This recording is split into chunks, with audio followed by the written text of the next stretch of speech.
this is Jeanette Caines from Jewelry Arts Inc. In this video, I'm going to demonstrate how to use our amazing new 24 karat gold powder. It's so much easier to use than Kuem Boo. You are going to love it. So I'm very excited. This is Ancient Gold Week, but one of the things that a lot of people don't always think about is that you don't necessarily need an enormous amount of gold. Don't get me wrong, more gold equals better. But guess what? Sometimes just a little bit of gold can be beautiful and perfect. So for example, here's the beautiful bead that Nicole made, right? Which, you know, the Queen Puabi die formers, insert plug here.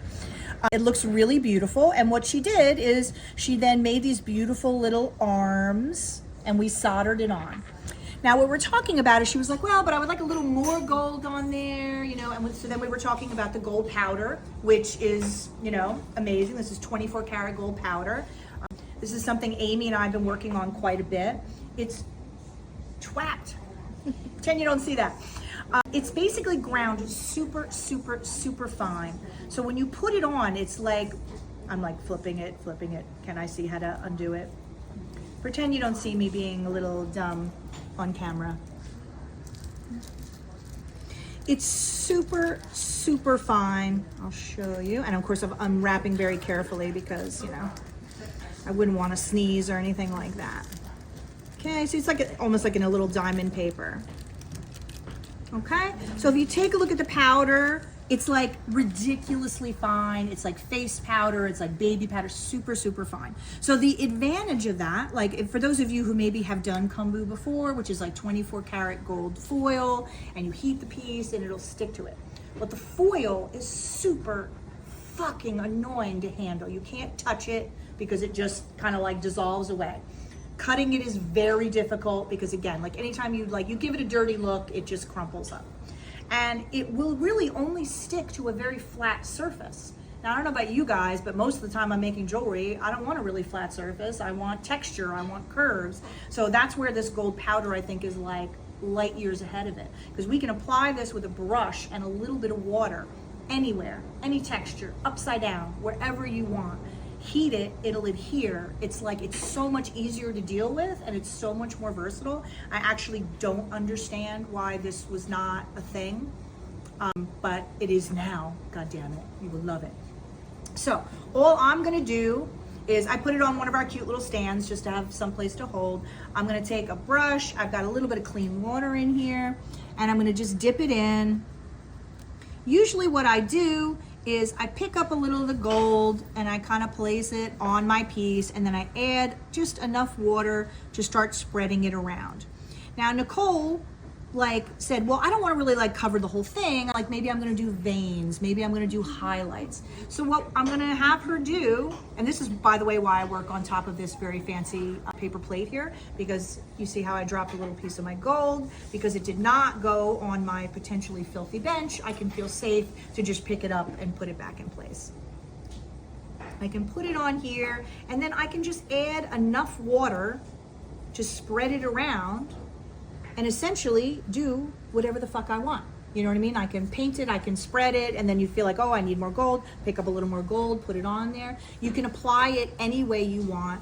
You can apply it heavier if you want like a real, you know, heavy coating. You can also do just sort of spread it around. It gets this beautiful like ombre finish. It's so nice. So what I'm gonna do is I'm gonna let Nicole sit down here and play with it. And once she has everything arranged the way she wants, I'll show you about heating. But it works very similar to Kuem Boo. We're gonna heat it up and it'll stick. But guess what? We don't have to do any of that like annoying burnishing because it's so fine, it makes contact wherever it hits.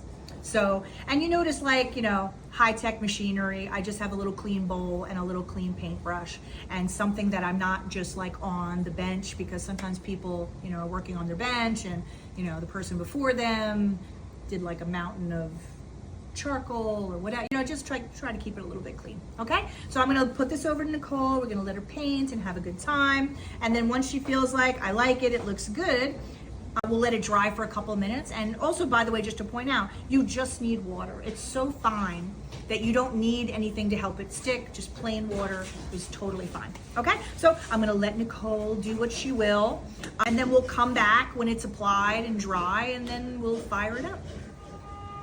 So Nicole arranged some of her gold lovingly on her bead. I'm gonna let Alexis do a little close up, so pretty.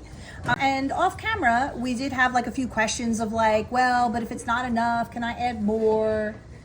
You know, etc., etc. Yes, the answer to all the questions with this is like yes. If there's too much in one spot and you dried it, you can add more water and move it around. Like you can add more layers, you can do it however you want. Because what I've noticed too is sometimes you'll like put it on there and coat it, and then you're just like, oh wait, you know, like after you fire it, I want it a little thicker. You can just do another coat. So like it's very versatile. So we let it dry for a couple minutes. Like I'm not gonna worry about it too much, about it being perfectly dry, but I wouldn't want to like stick it in something hot when it was super wet because it might go, and you wouldn't want that. Now, as far as the heating method goes, I've used a hot plate, I've used a kiln, I've used a torch. We just have to get it hot and it'll stick. Now, the thing of it is, a lot of times if you use a torch, you can get too aggressive. Like if you heat this too much, just like with Kuem Boo, the gold will basically like sink into the silver and you won't be able to see it anymore. It seems as if it disappears. It doesn't really, it's still there, it's under the surface, but. So normally if you have a really little thing, don't go in there gangbusters with the torch.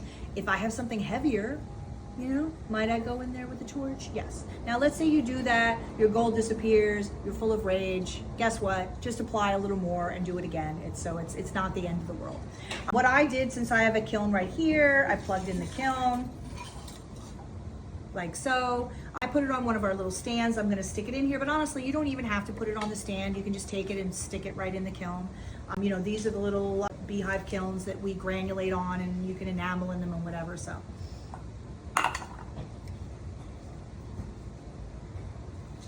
Okay, and actually I might just grab it and slap it right in there, like so. Now, I'm gonna come around behind you. yeah, come on in. Why don't you hit that overhead light right there? Beautiful. Now, the only thing that I think that's tricky in any way about this is that there is no sign that it's done. It looks 100% identical when you first apply it to when it's done. So you might say to me, hey Jeanette, what the fuck? When's it done? You have to get it up to that same temperature, which is I think around like 740 or 800 degrees Fahrenheit. Does that help you? No, because who knows what temperature that is? Even if you had a temperature regulator in there, it takes a certain amount of time for the metal to get there. So do you want to know what I do? I put it in there for a couple minutes, let it get hot, I take it out, I let it cool. I touch it with my finger gently. If any gold comes off, I heat it more. If no gold comes off, I'm done. So, and believe me, I've spent tons of time staring at it closely to see if it's done.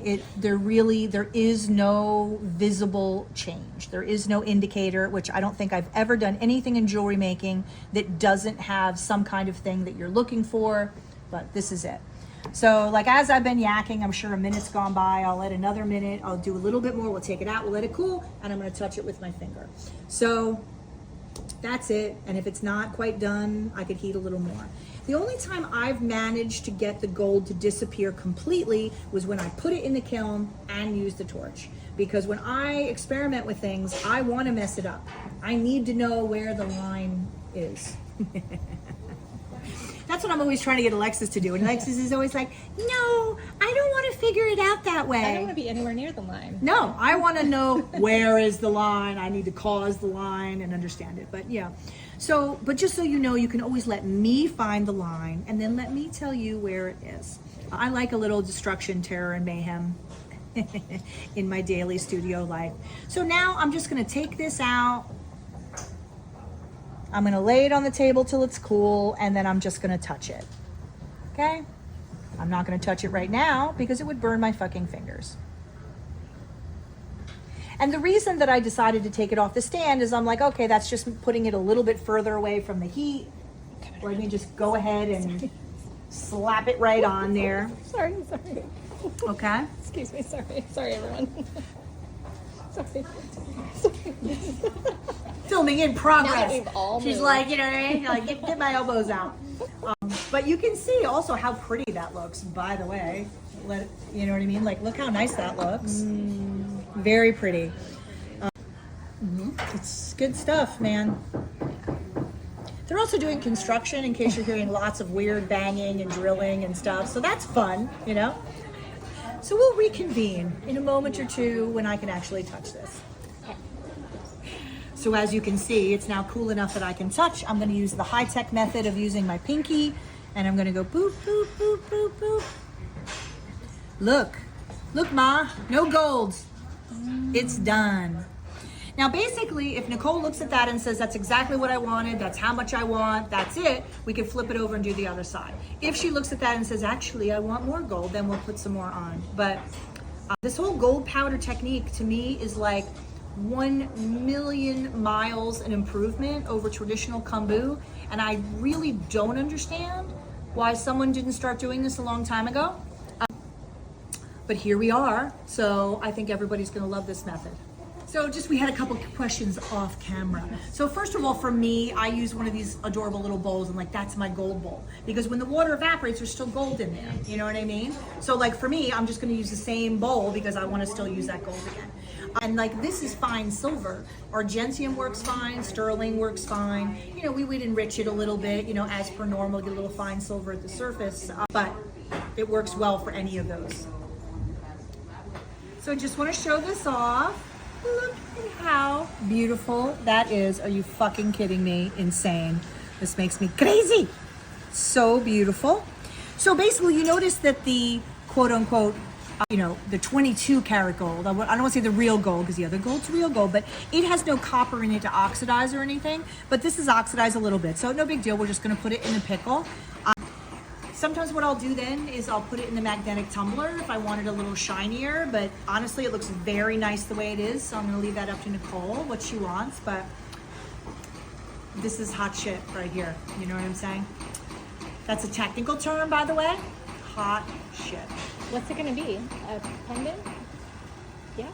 So Fantastic. you do any soldering after, I assume. Yeah, isn't that amazing? Fantastic. Yeah.